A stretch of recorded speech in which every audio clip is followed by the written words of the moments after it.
I really hope this video comes out right because I'm recording from the back of my phone and I can't see anything. So, quick disclaimer. I look like a mess. I just got home from my son's soccer game. And right before that, I came from work, 2-hour drive. I'm not tired, but you know, I look busted and that's okay.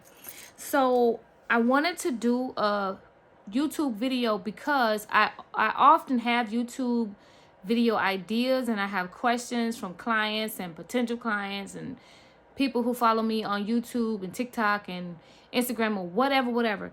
And I wanted to do a video, and I have my iPad here. That's what I'm looking down at. So I wanted to do a video on a couple of questions that I didn't address recently on my TikTok. And I had someone to ask me if my course included information on vitamin C infusions and NAD plus infusions.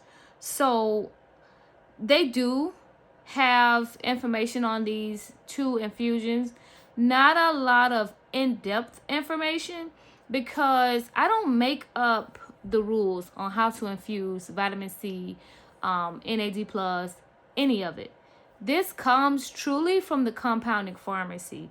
There is one caveat for that because even though the compounding pharmacy will give you information on how to infuse, like what to reconstitute with and blah blah blah blah blah, there is one infusion that there is a specific protocol for, and that's the vitamin C infusion. So with the vitamin C infusion, and I do want you guys to go look this up, because I didn't make this up. However, this is evidence-based, okay? And it is, I know I'm going to say this wrong, but it is the Riordan IV vitamin C protocol. It is tried and true. It is used by so many infusion providers who administer high-dose vitamin C to whoever needs it, cancer patients or whatever, and it is shown to be beneficial. So how to infuse high-dose vitamin C did not come from me. I didn't do any special research. It was done by some geniuses already, and there's no need to reinvent the wheel. Just do what is appropriate, what has been proven to be effective, what has proven to work, and not harm patients, okay? So what I will say about Riordan vitamin C protocol is this. Administer IV vitamin C infusion slowly, also NAD plus slowly also. But specifically, a drip rate of 0.5 grams per minute up to 1 gram per minute is generally tolerated, but with all things, especially if you are a provider or just a nurse, you know to start low and slow. So do that. In my course, I did update and add some contraindications for vitamin C. I added normal ranges for serum vitamin C. I added just a lot of other information that was really helpful, in addition to a couple of resources that I found to be helpful. But because remember, I didn't create IV vitamin infusions. I do not recreate the wheel. I don't believe in that. But I do what I do provide information on what worked for me, what I know I've done, and also what I know has worked for other providers. And I do a lot of reading, of research, and I synthesize that information and try to disseminate it to you guys, so you don't have to do the research, especially if it's something like vitamin C. I want to know the proper way to go, and that luckily has already been figured out through Riordan Clinic. In the course I do, and I have no affiliation with Riordan Clinic, but I did put their information in there because it is so helpful. They have so many awesome YouTube videos. The information is just free, really. So I have added a lot of good information, including the Riordan IV vitamin C protocol. So that's enough on that. Just go slow, know the drip rate. Know that if you are administering high dose vitamin C, you need to order the vial with no preservatives. If you're not giving high dose, it is okay to order the vial with preservatives. And remember that you need to kind of know about the preservatives, because some people use like a corn extract, something like that. I know Olympia, if I'm not mistaken, Olympia is one, and you need to know if your patient is allergic to corn. So just think about that. Also, now that's pretty much what I wanted to share about vitamin C, because it was a special interest to the person who was asking me a question, and there's really the information really is Googleable, but or YouTubeable, but I know that it kind of helps when somebody can kind of just put the information right there in a pretty package and give it to you, and that's what I did for the vitamin C section that I added to the course. Now for NAD plus, NAD is like a molecule that is needed for cellular respiration. And if you have ever studied the Krebs cycle or anything with cellular respiration, you know how in-depth and crazy that can go. And I don't even want to just spit out what I read over the decades because I'm old, y'all. But what I will say is this. NAD in our bodies, the level decreases over time. That leads to diseases, the aging process, because cells do not function to their best ability without NAD. That's about as layman terms as I can put it. When you replace NAD, you are slowing the aging process. You are giving the cells what they need to perform, to do what they need to do. NAD is a slow infusion. NAD, I'm trying to get to my notes on NAD while I'm talking. But NAD is, you give NAD 2 to 4 hours depending on the milligram.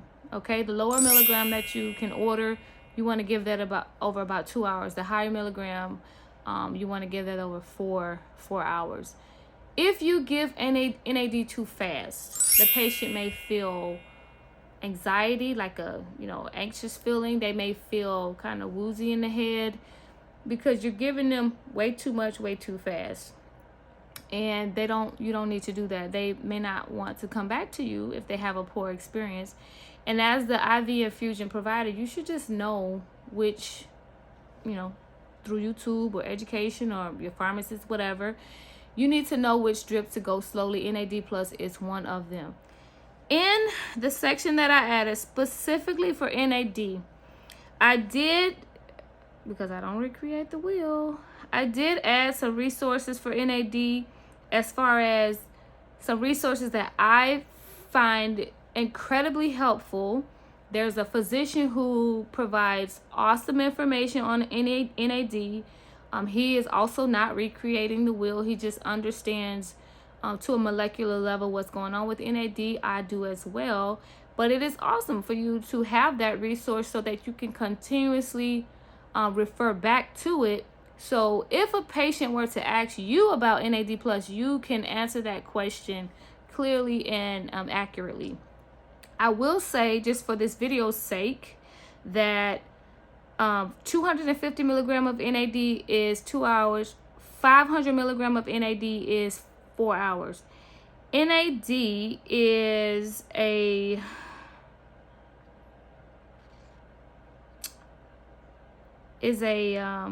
freeze dried. I really wanted to just say powder, but it's a freeze dried substance. You will have to reconstitute with sterile water. When you order NAD, it should come with sterile water, but ask the pharmacist. If it doesn't come with bacteriostatic water, just order it. When you reconstitute, then you'll put that in at least 500 mLs. I feel like if you have, and vitamin C also 500 mLs, I feel like if you have a infusion like vitamin C or NAD that has to go slow, it could cause some discomfort, nothing too crazy, why not just put it in a 1 liter bag? I feel like you should just put it in a 1 liter bag and go slow. If it is a 2-hour drip, start off slow. And then at least just the same way you're giving blood, in the first 15 minutes, you'll know whether this patient will be able to pretty much tolerate this or not. Watch them. Always get a set of vital signs prior to doing any infusions. Always, always, always, always. You guys are nurses. You guys are nurse practitioners. You guys are providers. Always get a set of vital signs. Watch that patient. Even, I don't care if it is B vitamins and amino acids. Watch the patient closely for the first 15 minutes. For drips like vitamin C and NAD, you need to have a way to calculate your drip rate. You can't just throw that on a pole and just let it go by gravity and kind of like guess at it. You need to have, if you plan on giving these drips, you need to have a pump.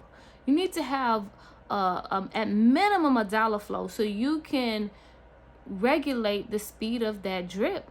You do not want to just free ball this situation and then the patient is in a very uncomfortable situation. Everything else about NAD that I want to say, I put in the course. I added it. For people who have already purchased the course, it's there. It's been updated. You'll see it. I do plan to increase the price of the course from $275 just to $300 in March, because I am adding different sections and just making some updates, and I feel like it deserves to go up just a tiny, a little bit. Another question that I get is, do I need a medical director? And I often get this question from people who need a medical director. If you are an RN, you do not practice medicine, so you need somebody that practices medicine. If you're in a state where nurse practitioners can practice autonomously, you can get a nurse practitioner to be your medical director if that's what they are willing to do. Otherwise, you need to get a physician. If you are a nurse practitioner and you are practicing and you don't have autonomy, you can be the medical director, but you definitely need a collaborative. So, and it really just varies from state to state. I noticed that I don't really get people from Texas and California registering for my course. And I have a lot of people registered for my course. And I don't really see many people asking questions and registering from those areas. And I find that interesting because in those places, to own a clinic, the clinic has to be owned majority by a physician. So I'm curious as to like how are nurses and nurse practitioners in Texas and California, these places, having IV infusion clinics, because this is, you're practicing medicine. Even if you're only ordering vitamins and amino acids and minerals and Zofran, it's still the practice of medicine because RNs don't prescribe. So how is that working? But anyway, I just went off on a tangent. If you're an RN, you need a medical director, period. Doesn't matter if it's a nurse practitioner or a physician, check with your state. Also, another thing, the IV hydration, IV vitamin infusion clinic practice is kind of new in a sense, like it just blew up. So I don't feel like there are a lot of regulations specifically for IV vitamin infusions. But what I have noticed is little bitty changes here and there, such as the new regulation that, at least in Florida, so I know if it's in Florida, it's probably in other states. If you are an IV infusion company and you're mobile, you're sending out multiple providers, nurses to homes or wherever and doing infusions, you need to have a home health agency license. If you are just a single provider, you're just a single provider, nurse or nurse practitioner, and you are the person who is going out to the homes, you do not have to apply for a full home health agency license. You can apply for a home health agency exemption certificate. It's like $100, 3 pages. Just do it. If you have a brick and mortar, you need the healthcare clinic exemption. If you're in another state, you need to get whatever healthcare clinic license is there. If you're in a state where A physician has to own a majority of the business for you to own a clinic. Secure your physician before you invest in this business and all of that, because you want to do things legally. I have, in my studies, because I'm not in Texas and I'm not in California or any state like that that requires a physician to be the majority owner. I did a lot of studying and research and seeing how attorneys interpreted the law, and it is so crazy from state to state. You have to be familiar with what is required in your state, what is expected in your state. I can almost guarantee there's people that are not doing things legally. Just not doing it. Also, one last question that I get is, what is the difference between I think I may have answered this on TikTok, but I'm not sure, so I'm going to answer it now. What is the difference between a supervising physician, collaborative physician, and a medical director? Nurse practitioners who are autonomous, they just need a collaborative. Physician doesn't have to physically be there to supervise them. They don't need a medical director. They are the medical director because they have full authority to practice autonomously. If you don't have full authority, you need a collaborative still. If you are a physician assistant, you have to have a supervising physician for sure in states where PAs are not don't have full practice authority. That is something that's kind of, they're trying to push laws to allow PAs to have full practice authority, and I feel like there are some states that has it. I'm not a PA, so I'm not well versed on that, but usually they need a physician to be on site, which is supervising. They're supervising them, not necessarily walking next to them, going in every room, but they're somewhere on the property, and that's what they need. Nurse practitioners do not need that, but that's what it is. And depending on the company policies, if it's a big company, then they may put that in their policy where, the nurse practitioner can only practice if there's a physician on site. That is considered supervising, but in most cases, that's not true for nurse practitioners. If you're an RN, you need a medical director. You need somebody that's going to write those orders, somebody who's going to handle the practice of medicine side, which is ordering the vitamin infusions, vitamin C, NAD, whatever. Now, with that being said, you do not need to have that physician physically go in and order all of your things. You need standing orders, okay? You need to have that physician's information plugged in to your pharmacy account so you can just go in and order what you need. So don't let it be too intimidating when I say you need a physician to practice medicine and do your orders. You just need standing orders. You need to be in good communication with that provider because their license is on the line big time. You are doing IVs and you're infusing things that's going to go in the heart, pump around the body. So you do want to be in good communication with that medical director. And that's it for this video. I have other video ideas. I just don't want to put it all in one video, and I'm tired. So let me just stop this video right here, and I will come back to add the other information because I really want to. I will soon be launching my online course creator course. You can pre-register now, pre-enroll if you want. So I do want to make a video on that. Also, after I launch my online course creator, self-paced course, I will be launching my medical weight loss program course.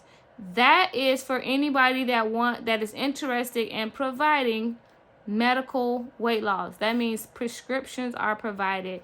You are not just doing vitamin injections and telling them what to eat and how to exercise. You're actually prescribing medications that are going to be injected, such as semaglutide, liraglutide, phentermine, all of those things that really is more so for the nurse practitioner and PAs. But I will be launching that course, and I do want to do a few YouTube videos on that because I do feel like you don't really need to. You need to know what's in the course, and you need to know the value of the course. And some of this information is YouTubeable anyway, but I really want to explain it so it makes sense to you. And in the course, it puts the whole program together for anybody that's interested in adding that service. Your IV vitamin infusion business may have times where you are not booking a lot of clients, especially if you're only providing IV infusions. You really, really, really want to consider adding other services to your business, such as medical weight loss or body contouring or other things, to really pump up your business and keep the revenue coming in. I hope this video helped you, especially in regards to the vitamin C and NAD. Sorry if I was talking too country or too geeky, because I'm tired. And see you guys in the next video. Bye.